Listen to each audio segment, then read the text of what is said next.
Salamat naman at nagpadala na ang asawa ko. Nakapag-grocery na ako. Milk, snacks, noodles. Ayos, kompleto na kami ng mga bata. Mas okay pag organized. Ang sarap tingnan. May kumakatok? Sino kaya? Oh, Mare, napasyal ka? Mare, baka naman pwede umutang. Mare, pasensya ka na ha.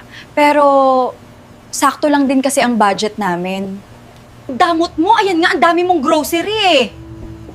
Akala mo kung sino ka porket nasa abroad asawa mo. Ibabalik naman eh. Wala akong budget para ipautang sa'yo.